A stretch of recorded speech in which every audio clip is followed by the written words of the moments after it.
at me go.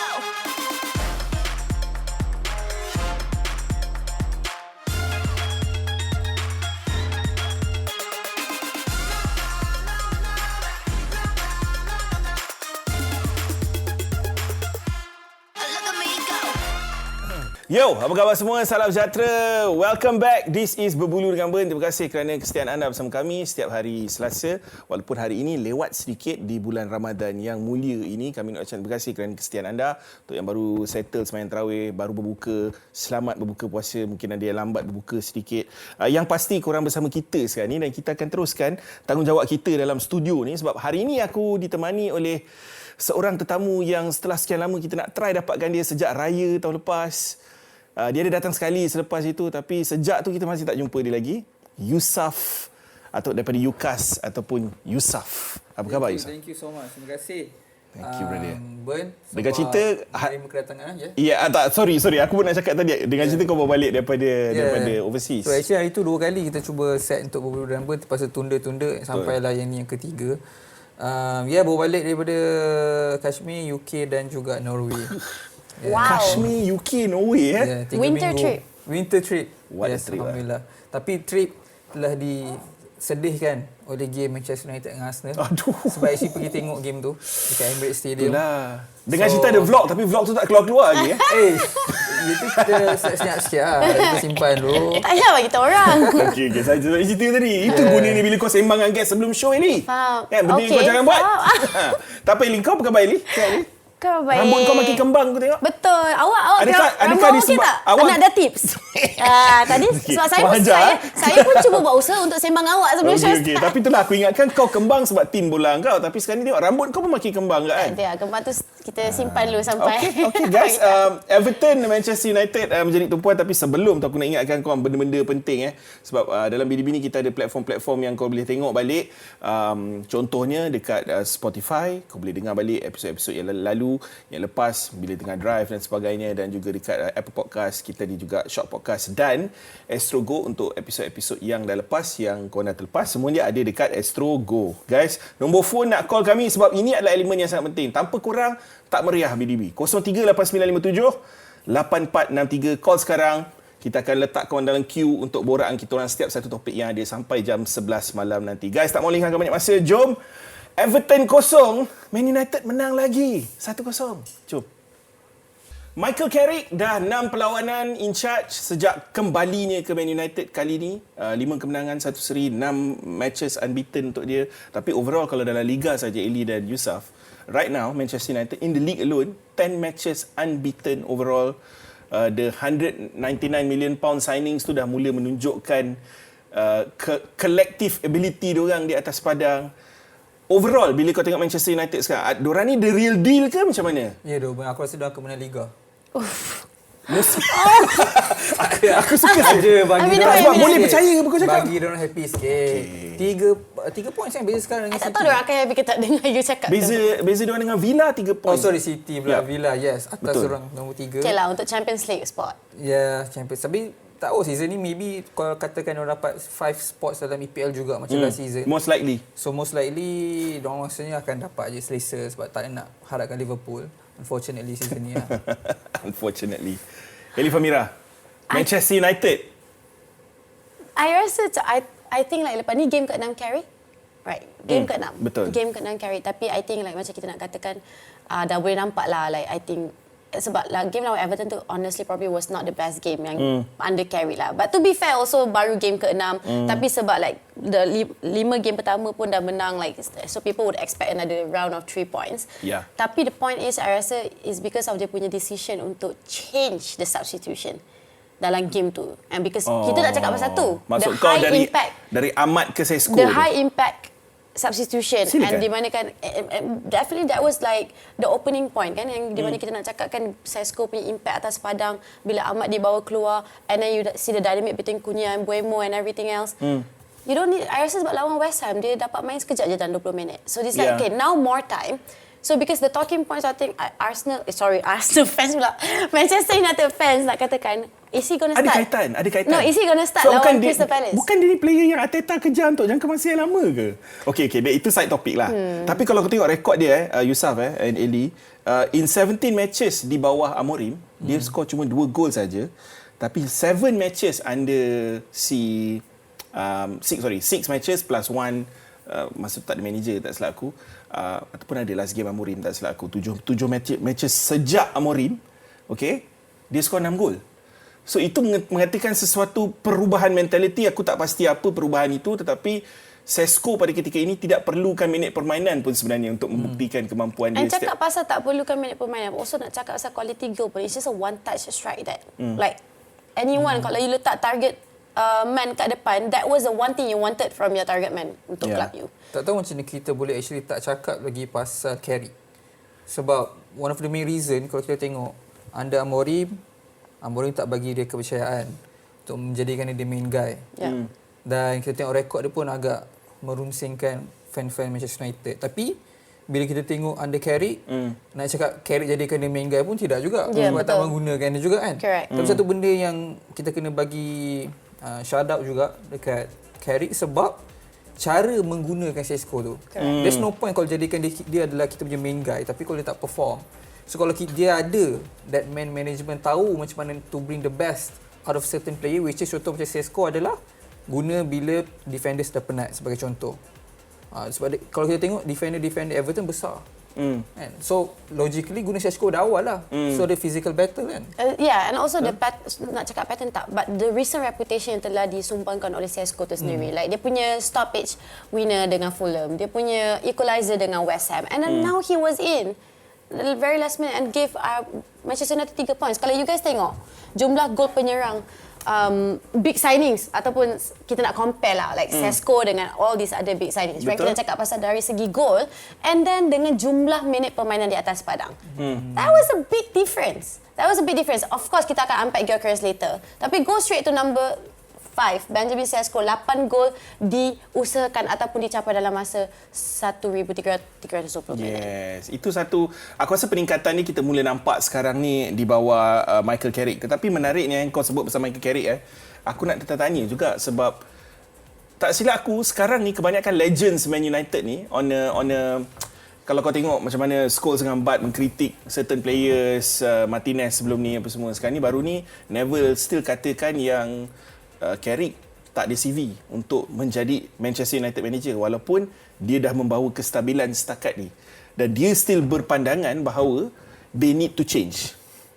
Adakah kau setuju dengan pendekatan apa yang disebutkan oleh Gary Neville? Buat masa ni so far don't change what's not broken. So kita tengok Carrick dapat result. Okey lah Everton, walaupun game performance tak meyakinkan, tapi kena keep in mind beberapa game lepas dia telah menghancurkan harapan fan-fan Arsenal. And it's not easy thing to do. Diorang nombor 1 dalam Liga. Betul. Dengan ada banyak points gap at that time. Exactly. So usually, logically dia berhadapan dengan Arsenal team yang tak ada pressure. And to be fair, dia pun mungkin tak ada pressure lah sebab dia tahu MU at that time pun memang tak ada harapan. Tapi dia telah bawa that team, underdog team, ke sekarang ni competing untuk Champions League yang maybe zaman Amorim hari tu masa still ada dekat MU, tak siapa pun akan setuju kalau kita cakap next couple of weeks Carrick akan bawa tim ni compete against Aston Villa. Pandangan I mungkin sedikit berbeza, mungkin sedikit lebih align dengan Neville to a certain extent sebab I tak berapa setuju pun dengan dia punya opinion, but in terms of I rasa kalau nak reflect, nak cakap pasal tak ada CV, well Mikel punya CV pun setakat jadi assistant manager kepada Pep pun sebelum ambil take on such a big team. Betul. And then fine for so many seasons, I rasa credible je untuk orang nak mempersoalkan berapa lama lagi kita nak tunggu, because for a manager who doesn't have a CV tapi dah display such good promising gameplay, which macam Yusuf dah mention tadi, you've seen that in the first 5 games. Fine. Yes, betul, konteks. Kita kena lebih adil kepada konteks. Dari mana ini baru 5-6 game pertama bawah Carrick. Tapi promising points were already there. And it's not just about the tactical, it's also about the man management, also the relationship management dengan fans and everything. You can say, satu universe Manchester United fans put their utmost faith in Carrick untuk finish really top strong at the end of the season. Okay? One. Tapi untuk mempersoalkan figure Carrick, untuk long term, whether he is the right man to take Manchester United to another level, itu satu priority yang perlu di-reflect oleh the owners tu sendiri. Dan aku rasa itu adalah satu soalan yang kita boleh tanya pada caller kita ni. Betul. Biar saya tanya. Okey, silakan. Kita tanya nama dia dulu. Okey. Hello. Siapa di sana namanya? Rafiq daripada Keluang. Alright. Daripada Keluang, namanya Rafiq Syafiq. Okey, Ali, silakan. Ni kita punya regular caller lah daripada musim-musim tahu. lepas. Okay, Syafiq. Hello. Since kita orang tengah bincangkan whether Carrick adakah manager yang patut dikekalkan di Manchester United untuk musim-musim yang akan datang berdasarkan performance dan reputation dia telah establish dekat club you guys untuk season ni. Pendapat saya Carrick ni dia so far dia read the game very well. Okey. So kita kena tengok daripada start game saya tengok bagi tadi saya tengok Ahmad tu daripada awal tak jadi tau. Betul? Saya pun datang ni lah, saya punya sense cakap ini Ahmad ni perlu ditukar ni dekat ni. Kalau tak ni kalau lepas tu tak ada number 9 tau. Tak ada number 9 yang boleh orang cakap untuk kita side post tau. Faham? Macam so bila Ahmad tu keluar, Kunha boleh ambil tempat di Sesko, so dah boleh go forward.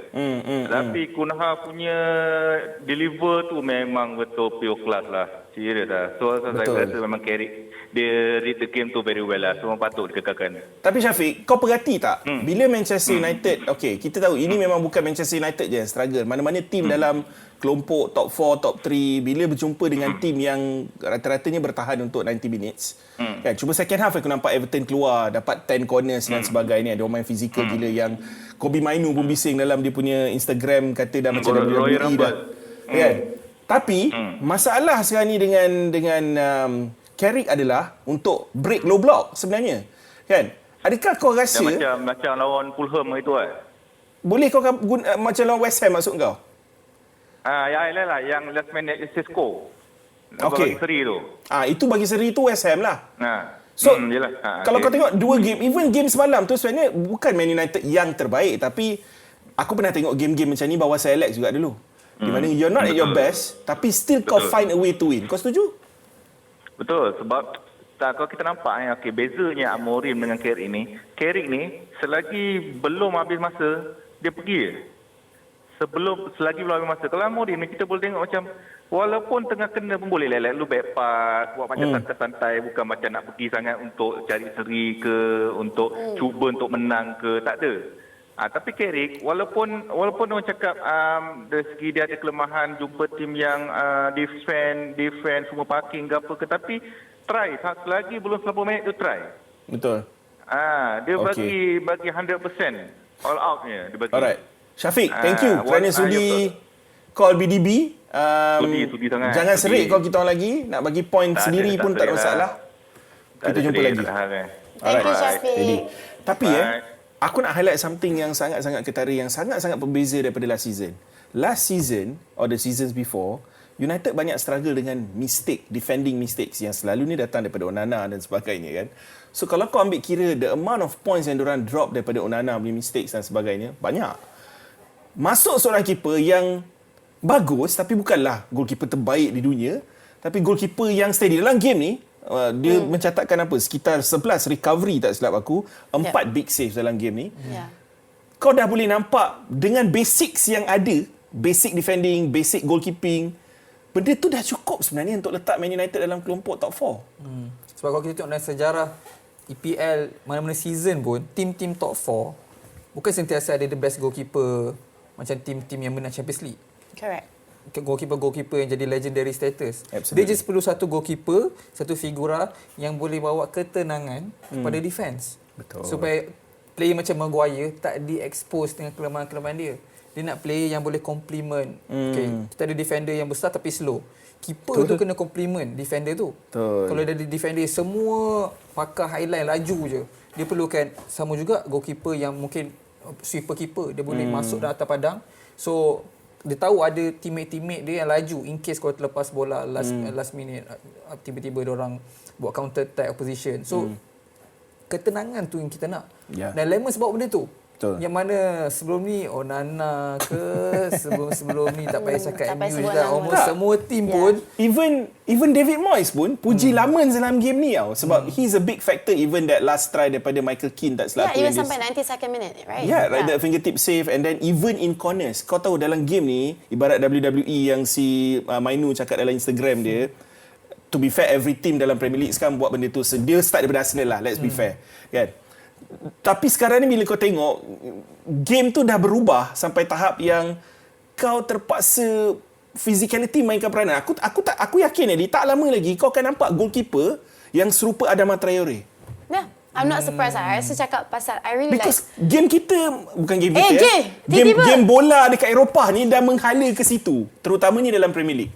I think like physicality, kita cakap pasal ni like, dalam beberapa episod yang lepas, like cakap pasal modern football evolution. It has to grow parallelly dengan trajectory macam mana we take so much more importance in recovery and all this conditioning and everything, right? Faham. Tapi just one thing nak mention, what you mentioned tadi yourself, I rasa sangat penting that composure and calmness yang Manchester United tak ada dekat bahagian belakang. And it's so nice to know, to look back and like Lamens was there instead of Onana, right? Kita nak pergi ke IG sebab Because aku nak I know you ada tanya soalan dekat IG juga. Dan kau boleh baca lah sebenarnya. I nampak.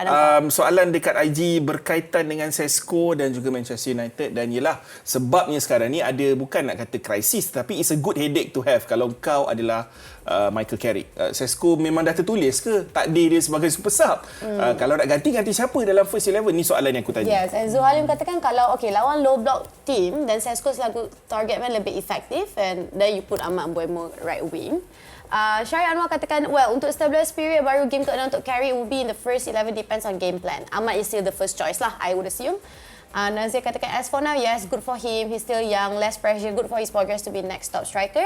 Dan Muhammad katakan, Ahmad kembali ke right back dalam simpan peram, so Sesko boleh start. Ramai cerita tentang identity Man United tau. And then there's one fan Man United yang share kat aku semalam. Dia kata bila kau tengok gol semalam yang dijaringkan oleh kombinasi 200 juta pound ni, Cunha, Mbumo dengan Sesko ni, that move, that vision from Cunha untuk cari Mbumo, kemudiannya that composure from Mbumo to the perfect weighted pass in front of Sesko, and finishing from Sesko yang sangat clinical, and one chance, one goal, kan? Benda macam tu sebenarnya itu dikatakan identity Manchester United, tapi you can only do that in a counter-attacking team, betul? So, do you buy the idea yang sekarang ni Sesko kena start, kena ganti Ahmad as... Sebab ramai yang kata kalau nak ganti Ahmad. Faham. Tapi honestly Ben, saya rasa kalaulah tadi kita tengok carta strikers kan Sesko skor 8 gol, 1,300 minit. Percaya tak kalau for the past katakan 5 game, kau Sesko start dia tak skor 8 gol? Percaya tak? Ada logik tu. Dia takkan skor dapat skor 8 gol. Defenders masih full of energy. Defenders dah boleh baca, tengok dia punya performance under Amorim. So tu cakap kita kena bagi credit dekat Carrick sebab dia tahu. Benda ni penting. Kita up balik grafik tu untuk engkau. I berpegang prinsip di mana first 11 untuk setiap game tak perlu sama. So it's not about so much about starting him. Sekarang what you mentioned, right? Why are we fixing something that's not broken? Betul. Kalau dia I rasa pun kalau you tengok the way seamless transition yang Carrick letakkan Sesko di atas padan daripada game Fulham, daripada game West Ham and ke game lawan Everton, it's minit permainan meningkat but also depends on context, what kind of team they were playing against. Dan benda tu orang kata game state. So macam kau cakap lah, it makes total sense. 1,320 minit, 8 gol, yes, impressive. Tak dinafikan, tak silap aku purata dia 36.7 minit untuk satu gol. Something like that bila aku baca balik lah. Tapi yang lebih menariknya sebenarnya adalah yang kau cakap tadi, kalau dia main 90 minutes, adakah semestinya dia akan dapat lebih daripada 8 gol itu? Tak semestinya. It's not so much about Sesko sendiri yang mana dia boleh sumbangkan 8 gol untuk minit perlawanan kalau ditingkatkan. Betul. But also kalau you tengok dalam game lawan Everton pun, the creativity level by Manchester United was dropping down. Then you nampak tiba-tiba we haven't seen Fernandes dah berapa lama tak tunjuk tantrum atas padang. Dia tunjuk tantrum when he couldn't see options di mana orang feed him atau dia akan boleh bagi feeder options. Tapi itulah realitinya. That was not available. Injuries. Exactly. Lacking creativity outlet. So I think the way, maybe you want to say that, the way Sesko is being played right now is just okay. Betul. Realiti ni orang kata macam you cakap tadi, don't fix what's not broken kan. Because sekarang ni dah tengah cantik apa yang Carrick buat ni. Kalau dia terlalu mengubah, kadang-kadang boleh memakan diri juga sebab kau kena set up the team based on your opponent juga kan. So next game, ambil contoh Man United lawan Crystal Palace. Correct. So, bila kau lawan Crystal Palace under Glasner adalah team yang suka sit back. Diorang main dengan back 3 ataupun back 5 kau boleh kata. So mungkin pendekatannya masih lagi start dengan Ahmad, kita tak tahu, kita tunggu dan lihat je lah kan. Tapi guys, kita kena tutup topik Manchester United ni sebab kita nak maybe kalau izinkan saya tutup topik Manchester United dengan satu line di mana Carrick offered that level of calmness, menunjukkan kepada fans ataupun just dunia bola sepak kat luar sana how he's trying so hard to get to know his place in the squad. Itu je. Okay. Kita akan berehat sebentar. Renung-renungkanlah kata-kata Eli tu. Kita akan kembali selepas ini untuk sembang pasal tim Eli dan tim Yusuf. Jangan ke mana-mana.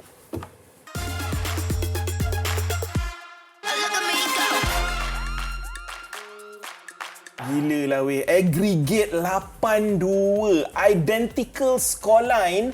XG pun Arsenal pegang.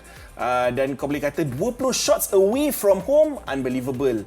Dan 7 on target dari segi possession. Semuanya memang menggambarkan domination yang agak ketara daripada Arsenal lah. Yang itulah sebabnya kau nampak penerbit aku pun tulis kat situ.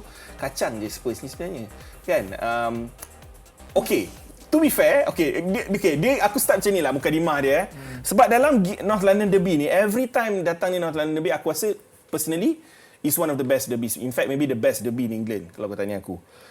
Drama bermula dengan penyampai dekat stadium kat Spurs tu. Sekarang aku faham kenapa Arsenal fans benci gila kat Spurs. Kan? Penyampai dekat stadium, mukadimah dia nak start game kick-off ni.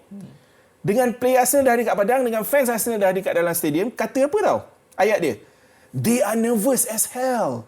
We are calm. We are ready. Okay, yang ni tahu actually.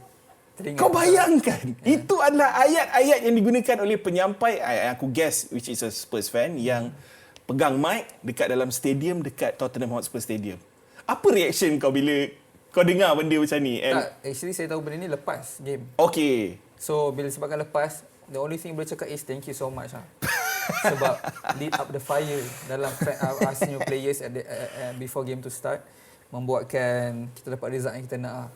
Betul. Lepas tu ada masalah IT lah, apa semua dengan alat komunikasi ref lah 2-3 kali. 8 minit kan, extra time for the first Kacau half. gila, babe. Yeah, I think my only reaction dengan all these announcer, I mean, Okay. Ben, to be fair. Tapi sebelum kau sambung fair, ini, Ben, okay. before kau sambung, one question, lepas tu kau ambil lah. Tak, I just nak react apa yang announcement tadi Kau tu. react kat ni juga.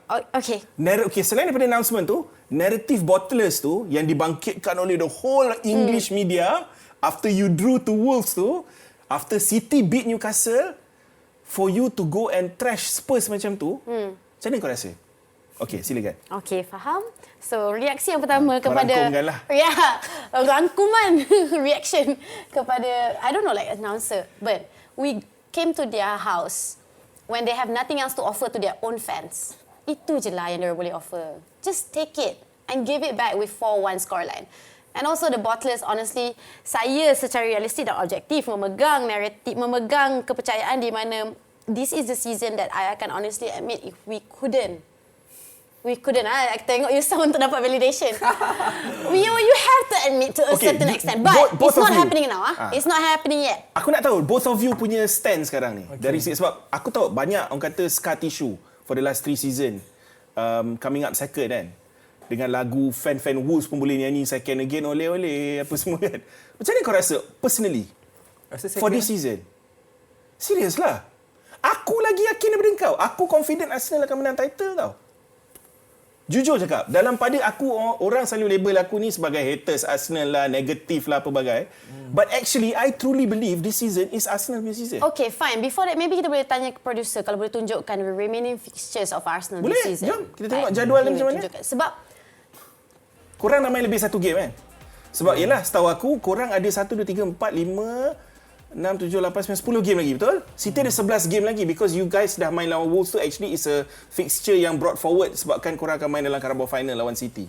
So, kalau aku tengok jadual sekarang ni, ramai yang cakap, even fans Arsenal sendiri cakap aku, Yusuf, it's in City punya tangan sebab korang kena pergi ke Etihad. Kau percaya dengan naratif tu? Ataupun... Actually, kenapa tadi set untuk cakap second? So, selama ni kita tengok bola melalui kaca TV. Tapi hari tu masa saya pergi, witness sendiri live dekat Emirates Stadium melawan Manchester United, players punya nervousness tu kau boleh nampak sampai ke kita. Serius lah. Sebab the whole fan base senyap dalam stadium. Selalu kita dengar kenapa fans senyap dalam stadium kan. Jerit lah. Tapi tak boleh. Like semua orang memang dengan aku sekali dalam tu macam ni. Wow. Ni pengalaman Yusuf sendiri dalam Emirates. Just a month ago. Masa tu kan 2-1. Betul. MU 2. you tengok lawan United, right? Yes, lawan United. And then lepas 2 sama ingat, And that was kind of the starting point untuk orang macam boleh ke tak Arsenal because it was the most comfortable point of the season. Tak juga, tapi sebab naratif lepas game untuk Arsenal fans adalah this is the slap that we needed. Lepas tu berapa kali slap, lepas tu kena slap Brentford, slap dengan Wolves. Berapa kali slap nak kena slap. Aku suka gila kejujuran Mamat ni. So kita kena be real dah lah. ujung-ujung ni Tak, the thing jujur is, kan. dalam banyak-banyak season kenapa aku optimis di season is, aku adalah antara pengkritik utama Arteta selama ni lah kan. Yang sampai fan Arsenal pun tak suka apa yang aku cakap setiap. Tapi to be honest with you, aku nampak banyak changes yang Arteta buat di season yang aku suka. Which is dia tak tunggu lama to make changes. More berani. Okay, ada negative side masa game Wolves tu dah leading 1-0, 2-0 kau defend. Instead kau kejar lagi banyak kan. Okay, still ada. Tapi it takes time lah untuk benda kau tak boleh expect dia 180 darjah buat perubahan tactical dia immediately. Tapi kau dah nampak dah ada peningkatan. That's why aku rasa kau still dalam perjalanan untuk 4 trofi bro. Tapi sejujurnya daripada hati ni, adakah nak Arsenal menang semua? Yes, memang lah. Kadang-kadang orang salah faham. Dia cakap, kita ni skepticism. Cakap, bukan kita lah. Saya skeptical dengan Arsenal. Cakap, tak nak Arsenal menang lagi. Kita bukan tak nak Arsenal menang. Faham. Kita just rasa melalui the history. Realistic of the past 4 years. Correct. Dengan manager yang still sama ada dekat City. And cakap pasal history juga. Kenapa orang ada sentimen yang katakan lebih selamat untuk kita katakan it's in Manchester City's hands and ours. Also based on history. Because berapa kali City dah katakan bila when orang dah katakan mungkin bukan musim dia untuk menang, and then dia start pick up the momentum. Sure, I know kita akan unpack dalam segmen ketiga pasal Manchester City lebih spesifik. Tapi also it goes back to just the history of Arsenal. How convicted yang diorang boleh hold on to this fort sampai habis. Okay. So history kalau of bottling lah. Then berbalik, tapi konteks history of bottling juga to me lebih convicted untuk Arsenal jadi bottler this season rather than past seasons. Okay. Sebab first 11 past season masih once the first 11 tu kena kacau, the bench player could not fill up. Sekarang boleh. But right now we have the quality, Dah so it's tak ada different. excuse lah. Correct. Betul. And cakap pasal Manchester City, which kejap lagi kita akan unpack, they are not the same team in the past seasons. Okay. They are a young team juga. Okay. Right? Kita cerita sikit pasal game. Sebab in the game, ada momen-momen kontroversi dia, which is, yes, Arsenal menang convincingly game ni, dan aku percaya, kalaulah gol Kolomwani yang kedua tu dikira sekalipun, aku still percaya Arsenal akan menang game ni. Because bagi aku, Spurs are no match for Arsenal. Kan? They tried first half. Kau boleh nampak instruction pada Igor Tudor pun akhirnya diabaikan dan sebagainya. Kita boleh tengok Spurs no match. Sebab you sebut deadline tu mengingatkan saya kepada minit keempat perlawanan Spurs dengan Arsenal, di mana keeper Spurs keluar tak tahu pada mana, tiba-tiba rasa macam dia boleh You're talking about out of the box right away. Yes. Yeah. Faham. Okay, Tapi but you were saying? Okay, ada dua insiden yang menarik perhatian. Sebab yelah, aku dah tease benda ni kena cerita sebab fans Spurs suruh aku buka cerita ni. Aku kena tanya kau secara jujur. Honestly. Kau memang banyak lah kawan-kawan kau untuk show ni. Ramai. Sebab kau macam banyak pegang amanah. Sebab kalau aku tak tolong diamanahkan siapa lagi yang nak champion kat amanah tu? Betul. Siapa lagi? Sebab korang fan faham. Arsenal, masa kena tanyalah. Kan? Okay. So, insiden pertama melibatkan gol kedua Kolomwani tu dibatalkan. Very soft push. Tapi Gabriel terbang macam dia kena tembak dengan sniper. So, aku nak tanya kau terang-terang, Aisaf. Kau rasa insiden tu is fair to batalkan gol yang nampak agak legit atau tidak? Ataupun law is law? Tak dan ya. Sebab honestly memang Gabriel dah terbang sampai ke angkasa lah. Tapi tak tahu kenapa dia tak sampai. Tapi at the end of the day, professional footballers ni, diorang adalah experienced players. Exactly. So maksudnya diorang tahu specifically apa diorang buat. Betul. Dia dapat merasakan tangan dia belakang. Betul. And dia tahu dia tak akan menang ball yang tengah datang ni. Betul. And the only thing yang dia boleh buat is just gamble. Okay, aku jatuh je lah. Paling-paling aku ni yellow card kalau kantoi dive. Tapi But he was very smart in doing it. It was part of the performance. He was very smart in making sure dia backpedal sampai dia dapat the touch of Mwani, and then that's when dia dive lah. Yeah, it's part of the performance. Maybe bola sepak ni hanya performative art. Tak, dia bukan apa. Dia kau tahu kenapa kadang-kadang kelakar. Sebab these are the players that are supposedly one of the gangsters in Premier League kan. So bila kau tengok benda, sometimes the gangsters have to be a fairy. Okay, okay, fair. At least kau jujur lah. And aku setuju so dengan apa yang obvious, kau cakap. macam mana nak defend? So bagi aku benda tu is a part of the performance. And kalau kau berjaya perdayakan pengadil, kau untung lah. Yeah, so is it on you or is it on the referee? Okay, second question. Tapi aku nak tahu sejauh mana korang punya dari segi law lah, apa yang korang tegakkan kan. Satu lagi is last man offence. Ketika dia lari di hadapan Kolomwani, dia tarik baju Kolomwani. Itu satu lagi insiden yang dikatakan sepatutnya dilayangkan kad merah. Because he was the last man. And there is clear tugging of the shirt ataupun tarik baju tu. Okay, so dalam insiden tu macam mana pula? No, but before that, what was the reasoning of the referee? Tak bagi. Memang tak bagi. Okay, but also VAR pun tak check. So like the way diorang unpack benda ni, katakan di mana referee memang dah datang dengan reputasi di mana diorang akan lebih terus secara menerus berhati-hati dengan pengadilan dalam perlawanan Arsenal based on the previous complaints. Benda tu I perasan. I don't know yourself. Like you perasan macam a lot of the nak kata secara objektif memang it was in our favour. Boleh dipersoalkan, sure. Tapi I can only explain based on the reputation yang referee bawa ke dalam mutu pengadilan mereka every time dalam game Arsenal because of the previous complaint. So they are becoming more cautious. Yeah. I don't know sama if juga you dengan the push. Betul. Diorang tahu macam, Mamat ni apa pasal dia tiba-tiba terbang. Yeah. Tapi dia tahu ada 2 tangan kat belakang. So, kalau lah dikatakan So at the dia end nak of the day, bagi, lesson learned is jangan letak 2 tangan kat belakang. Simple lah. 100%.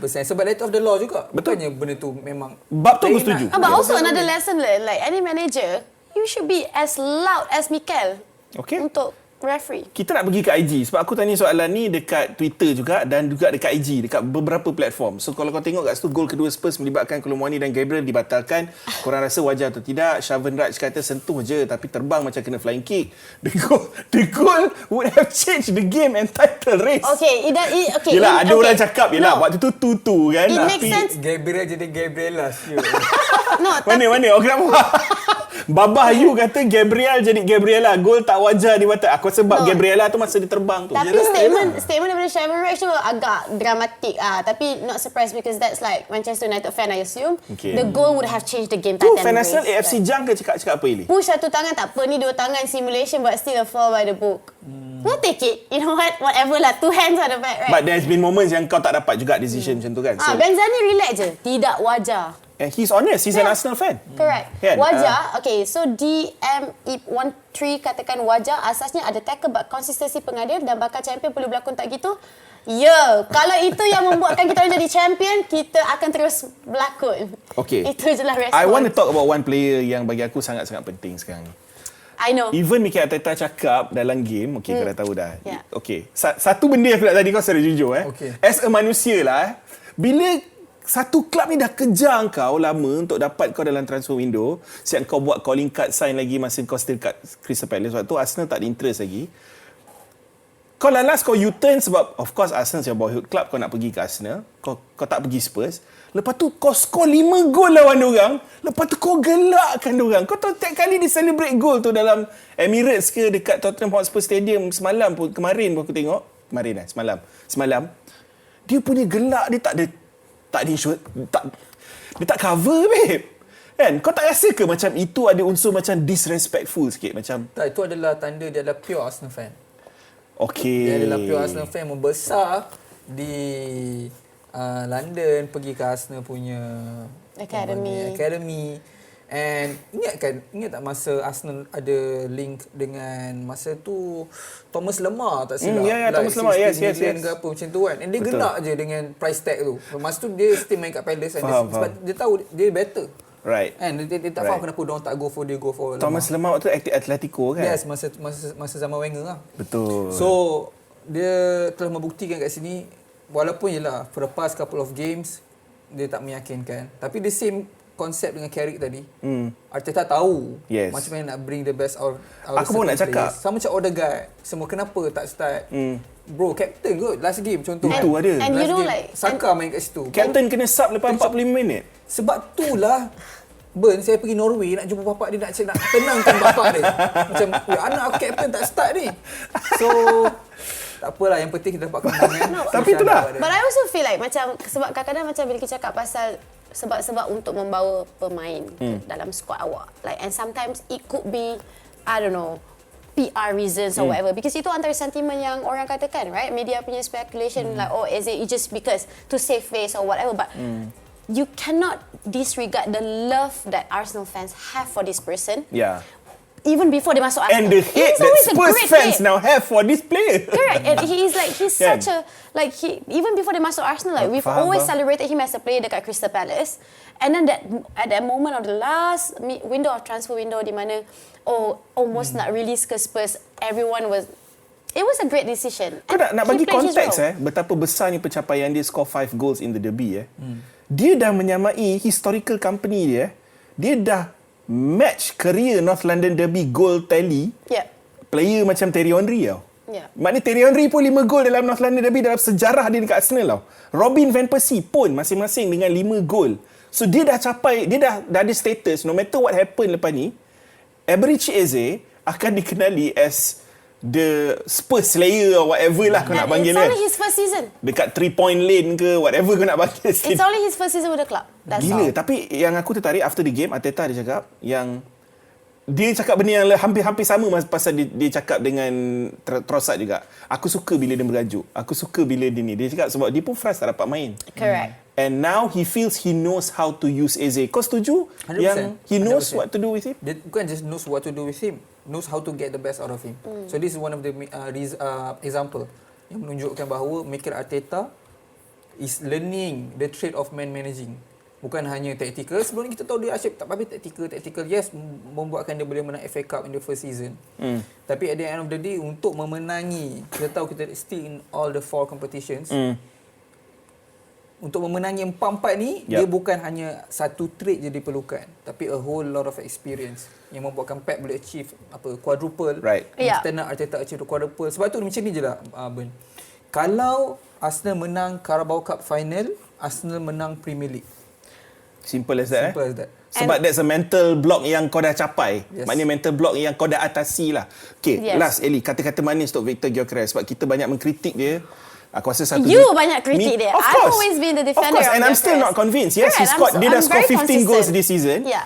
Aku rasa it's not a true test of how the Spurs defense perform in this game. Sebab aku rasa terlalu senang untuk, okay, kau tengok both goals ya. Bukan, sorry dekat sebelum sambung, just nak double check. Adakah 15 goals tu better than debut season Nunes?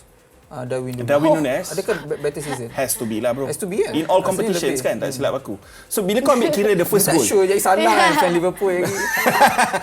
definitely he's better than Rasanya Darwin Nunes. better. Bagi aku tak samakan dia dengan Darwin Nunes. Tak ada sampai level macam tu. Tapi bagi aku, Victor Gyökeres selama ni dilihat sebagai clumsy, benda-benda macam ni kan. First touch dia tak pernah cantik. In this game, kalau kau tengok first goal dia pun, dia diberi masa yang terlalu lama.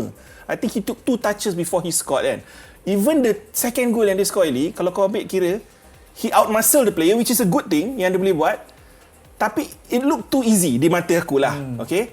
So, kau tak boleh kata goal is a goal lah. Aku tak nafikan yang credit is credit. So, kita kena bagi kata-kata manis kita dekat Victor Gyökeres. I think this is the point yang I can re-emphasize my point. Every time I berbicara tentang Gyökeres, it's always about, it's so hard bila orang ataupun player yang dibawa masuk ke dalam posisi, you know, as a number 9, you know, like he was supposed to be that player for us, tapi dia tak boleh nak contribute that output in his first few games or in the first season. There's a lot, even kita nak cakap pasal bilangan ataupun jumlah 15 gol across all competitions, most of the goals did not come from Premier League. So orang cakap okay, more of a Champions League. Yes, then sentiment changes, but my principle always is from day one, like sure, give him time is one thing, but also it's me, I want to analyse what kind of player he is for us on the field. And one thing that I learned, for everything that dia tak boleh nak buat secara conventional dalam posisi nombor 9 tu, the amount of contribution he gave to us for the off the ball, punya work rate. And that's the reason why, because I'm trying to understand, like in what way Mika akan gunakan dia. Of course. And as a fan base, even for this game, you see the amount of touches yang kita ada dalam kotak Spurs. I think the percentage is like what? Betul. 70% to us, 20% to them. And most of the touches, it was by him, right? And yes, nampak senang only because he's muscular. Like even if you stir context, kalau you put Haaland in a box of defenders yang tak nak defend pun, it wouldn't look easy for Haaland anyway. But Gyökeres had that, right? And I rasa, I think I would always, it's so nice to see now he's getting the first aku touches. faham. As a fan base, Now kita boleh celebrate Gyökeres sebagai the actual player for Arsenal because of all these touches. But I still think it's too early to celebrate Gyökeres as that £64 million signing that you bought that scored over 50 goals in one season daripada Sporting Lisbon. Kau faham tak? Ya, faham. Faham, tapi kalau kita tengok konteks zaman sekarang, untuk harga dia, itu adalah satu sukses dah apa yang dia achieve. In his first season. Zaman sekarang berapa ramai yang 60 million plus tak dapat hit that numbers.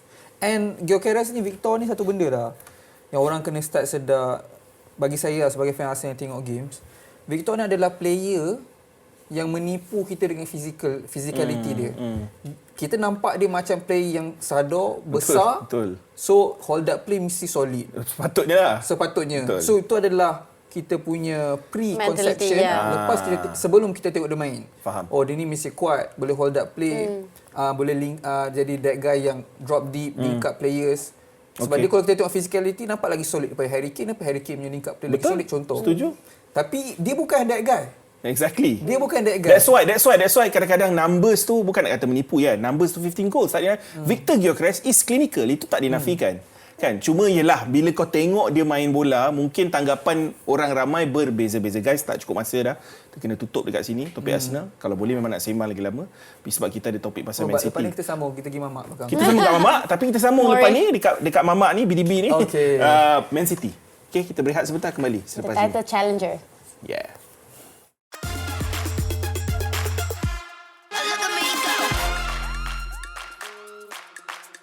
Alright, terima kasih kerana masih lagi bersama kami dan Manchester City yang turut melakar kemenangan.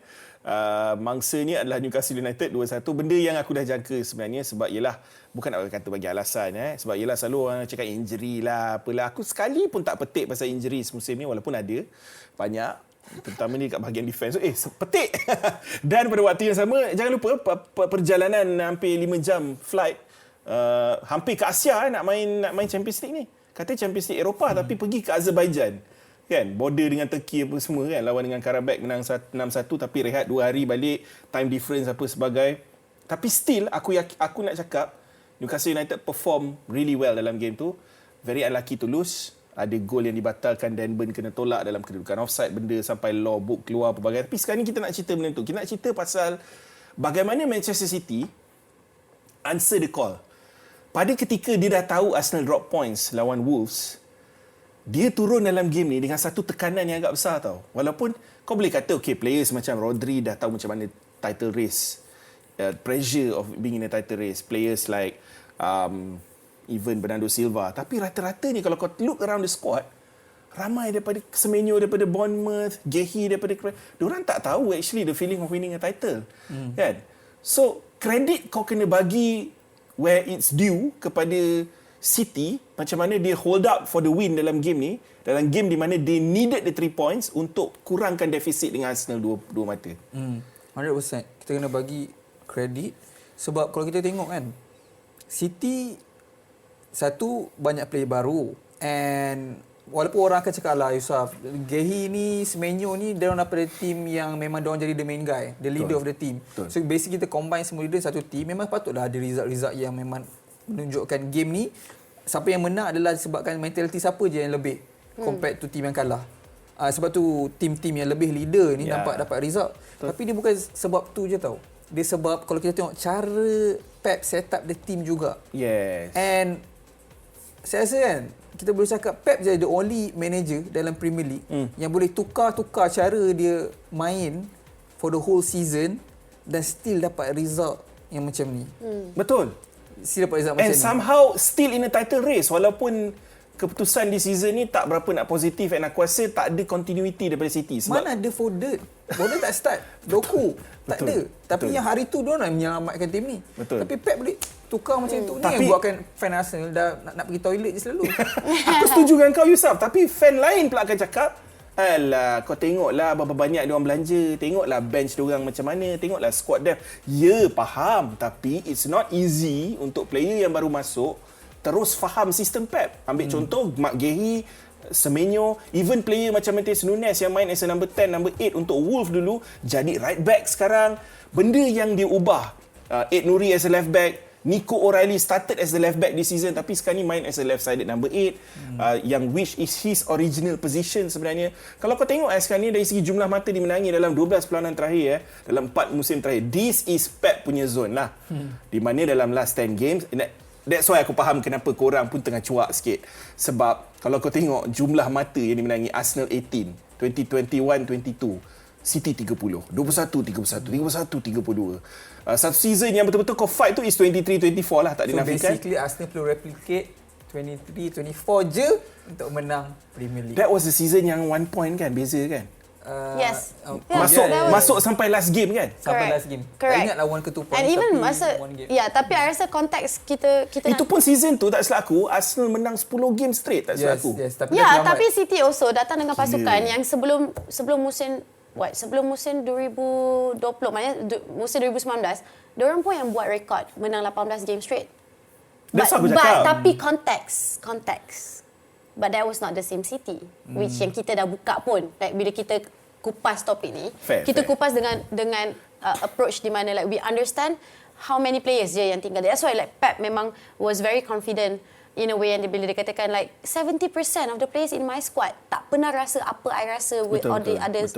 So even he doesn't have the conviction. Sure, dia boleh main games katakan I have a feeling that we won't win all games ke, but that's not the point. The point is sekarang it just we can only rasa cuak based on our history with them. Everyone's history with them. We all knew how Pep would take on the sprint in the last window of the season. And apa yang you katakan, you give him any kind of set of players, 70% baru ke apa, and he's the only one manager who could flick that switch. And even if you look at situasi sekarang, aku boleh kata 3 player je yang betul-betul ada experience from winning I didn't get Champions League winning title, which we is didn't get to Haaland, see ni. Rodri, Bernardo. So so now how's the remaining fixtures for City Ruben looking, Dias, looking like? Remaining fixtures yang kita nampak tadi, jadual perlawanan semua. Ya, untuk City ada extra game in hand, tapi dia 5 mata belakang Arsenal sekarang ni kan. Kita akan up balik. The only way City akan menang Premier League if diorang boleh keep Haaland fit. That's all. So we go back. Sebab game ni contoh Haaland dah menjadi satu striker yang fully complete. Dia macam dah evolve pada Super Saiyan 6. Dan dia tengok dia macam Mamat ni sekarang tak payah score untuk City menang. So kalau dia boleh keep dia provide bro, assist bro. Tak payah provide, dia boleh defend ke? Now even for this betul. season. Kau tahu aku check balik Haaland punya defensive contribution dalam game ni, tak silap aku dia cecah 6 defensive contribution dalam game ni. Dia ibarat seorang centre back dalam 5 minit terakhir apabila Newcastle menyerang tu untuk dapatkan gol penyamaan. I was like unbelievable. And cara diorang main sekarang ni dengan sistem 4-2-2-2 tu, di mana dia gunakan Rodri dengan O'Reilly as the two pivot. Lepas tu selebihnya kau boleh rotate lah antara kau nak main Shaki ke, kau nak main Reinders ke, kau nak guna Bernardo Silva kat situ ke. And kau nampak sekarang ni macam Semenyo is playing as a striker dengan Haaland. So dia ada 2 option. So kalau kau tim lawan, kau terkeliru sebenarnya apa yang diorang nak buat ni kan. Sekarang bila Semenyo naik atas, Haaland was the one yang akan dia bukan Haaland focal point semata-mata. But sometimes also could be 2 of them. Betul. Dan kita tak tahu next game diorang akan buat apa. So itu adalah big issue yang membuatkan fan Arsenal masih akan still tak yakin. So my question to Yusuf and Ben, out of the remaining fixtures yang City akan hadapi untuk nak habiskan season, which is the one thing you think gonna hurt them the most? Okay, kau ambil kira even in this game before aku jawab soalan kau, even in this game, masa half time kau nampak City was struggling in the first half walaupun dia leading 2-1. Newcastle ada goal disallowed, ada situation di mana Ruben Dias kena yellow card sebab hampir-hampir dia buat last man foul, sebab Gordon dengan Elanga speed were too quick untuk player macam Ruben Dias. Straight away second half, walaupun awalnya Pep turunkan Ruben Dias tu nak experience untuk game yang perlukan 3 mata ni, tapi dia sedar itu adalah satu kelemahan. Straight away dia keluarkan Ruben Dias, dia masukkan Abdul Qadir Kusadov. Why? Dia ada recovery speed. Recovery speed yang cuma dia saja boleh match player macam Elanga and Anthony Gordon dalam game ni. Dan kat situ kau dah nampak dah the difference. Dan aku rasa kalau nak cerita pasal one team, Ellie, kau tanya aku tadi yang boleh jadi duri dalam daging untuk City, mana-mana team. Sebab City ni, they are not defensively solid. Kalau kau tanya aku, Arsenal are much more defensively solid than City. Because they play with such a high line and they gamble a lot juga. Tapi because of their pure domination and control in matches, dia suffocate teams kan. Yes, and dia buat kau sesak nafas. And dia menurunkan percentage of possession of the other team untuk just to get the ball, to create anything in the first place. Dan honestly itu menjadi advantage untuk diorang. Membuatkan setiap team jumpa diorang tahu diorang ada chance membuatkan City punya style of play sekarang dan play-plays yang pacey yang diorang ada sekarang ni boleh dapat peluang-peluang yang lebih senang untuk convert. Compared to sebelum ni, semua orang tahu City, semua orang akan sit back. Tapi this season, completely different. So dah berani dah. Semua dah berani. Tapi place itu City punya advantage lah. Betul. So Pep tahu, dia tak perlu sentiasa nak pegang possession banyak. Just to at the right time. Betul. And cara macam mana diorang break down defense and macam even dalam game lawan Newcastle, kedua-dua gol tu adalah satu gerakan yang cantik yang memperdayakan back four Newcastle sama sekali kan. Tapi to be fair, like back four Newcastle pun senang diperdayakan. Buat season ni lah. Untuk musim lah. To be fair je lah. Betul. Saya rasa kita tak sebut benda tapi kita kena bagi shout out ke Abdul Qadir bro. Abdul Qadir, shout out to my guy. Abdul Qadir, kita jumpa Idul Fitri nanti bro. From Uzbekistan Uzbekistan. What a player lah. Tapi okey lah. kredit pun kena bagi dekat Nico O'Reilly juga. Young player yang memang main as a midfielder sebenarnya. Orang ramai tak tahu, orang fikir dia left back, tapi actually dia tak, sebab ramai yang persoalkan sekarang, oh Nico O'Reilly dengan Lewis Hall siapa yang lagi sesuai untuk jadi left back England dan sebagainya. Tapi to be fair, Nico O'Reilly can play multiple position kan. Lewis Hall is sekarang a natural left back, tapi dulu kat Chelsea pun fan Chelsea akan cakap Lewis Hall is actually a midfielder. Kan, ramai player yang convert daripada midfield jadi defender. Even Matheus Nunes sekarang ni kau boleh nampak antara the best fullbacks yang ada dalam Premier League pada ketika ini. Dan even kau boleh nampak Reece James as a midfielder sekarang ni nampak macam seamless je kan cara dia main. Tapi okey, kita tutup cerita berkait Man City. Kita nak beralih ke Fantasy Premier League. Dalam 5 minit yang terakhir ni kita kena sentuh jugalah dari segi pengutan mata yang terkini. Aku dalam season ni sedikit drop off sebab ada satu moment dalam minggu ke-13 Eli, when game week 13 I was 12,000 in the world. In game week 13 After that I don't know what happened, I got complacent sebab aku rasa macam overconfident. Aku banyak roll transfer, aku tak nak buat transfer dan sebagainya. And benda tu memakan diri aku dah jatuh sekarang ni almost 500,000 rank. Nampak? Tapi aku punya target is still to finish within the top 100k, which is aku punya record sekarang ni standing tak pernah luar top 100k dalam 3 season. What's the lowest you pernah? Oh, my first second season dulu pernah 300,000, 100,000 lebih, tapi tak In the pernah.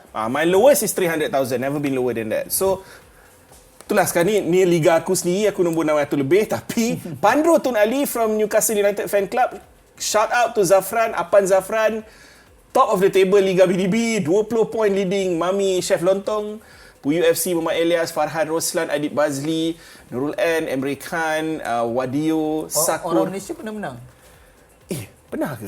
Kita tak pernah menang, but pernah top 15, top 20. Top 5 pun pernah ada. Yeah, because one of them is my friend and he's an analyst by his work. And he stopped because he's just anxiety lah. But because his work is like analyst, memang you deal with like stats and numbers, so it's something that he showed me his little trophy like. Correct, but even the best of the best in the world yang pernah menang, akan cakap engkau, to do it one season is fluke. It's very. To be able to do it consistently for 5 seasons in a row, finishing in a certain rank, like say top 10k atau top 50k, that's harder to do lah actually. Because bila kau main untuk jadi juara, kau kena ambil banyak risk. You have to spend so much of time, you know. Antara player yang aku suggest untuk this week, because of fixtures, because that is the first thing that you look at, because ramai yang akan ada strategi macam aku. My cheap strategy this season is game week 32 aku akan wildcard, game week 33 aku akan bench boost, game week 34 aku akan guna free hit dalam blank game week yang terbesar this week. So, aku ada 4 weeks sekarang ni untuk play on punts, which is sebagai contoh Danggu Utara, Brentford punya jadual, tak silap aku dia lawan Burnley, Wolves antaranya. So very good fixtures lah untuk use this guy, sebab kalau menang penalti pun is him, selalunya untuk Thiago. Seorang lagi is Harry Wilson. Kenapa? Bukan sebab dia murah semata-mata, tapi he takes set pieces for Fulham, so dia punya road to points sangat-sangat tinggi. Baru ni dia dapat Defcon juga, extra 2 points. Kau boleh nampak lah assist dia kat sini untuk Alex Iwobi tak silap aku lawan Sunderland away. So ini adalah kekalahan Sunderland kedua dekat Stadium of Light tu lepas Liverpool kalahkan dia orang. Dan dia very good from free kick situations. So satu benda ketara is Fulham akan lawan Spurs minggu ni. Memang lubuk Spurs defensively sekarang. And game week 31 dia akan lawan dengan Burnley. So itu antara faktor kenapa aku suggest player ni, sebab untuk 3-4 minggu akan datang potential points untuk diorang ni teramatlah tinggi. Guys, masih tak mengizinkan. Thank you Yusuf. Thank you so much, Bern. Alright, ada apa-apa kata-kata terakhir daripada anda? Semoga menang FPL. Uncik. Season ni tak kot. Dan tiket nanti bagi kat saya. Okay, top 100k lah. Bukan tiket pergi tengok bola tu, bagi saya lah. Kau kena ikut aku lah. Oh, okay, boleh. Sebab 2 orang boleh pergi kalau menang. Oh, ya. Boleh. Kita vlog kat sana. Eli? Oh, tak ada kata-kata terakhir. Saya cuma... tak ada, tapi panjang kau boleh kata-kata terakhir ni. Tak adalah, tak ada ucapan raya. Tak. Selamat berpuasa, guys. I rasa tak sempat nak wish puasa last week. Selamat puasa. Semoga kita dapat Ramadan yang berkat. Alright guys, ingat kita bukan pandit, kita bukan expert. Kita sekadar minat bola sepak macam korang. This is Bulu dengan Bern. Kita jumpa lagi next week. Bye-bye. Part 1. Look at me go.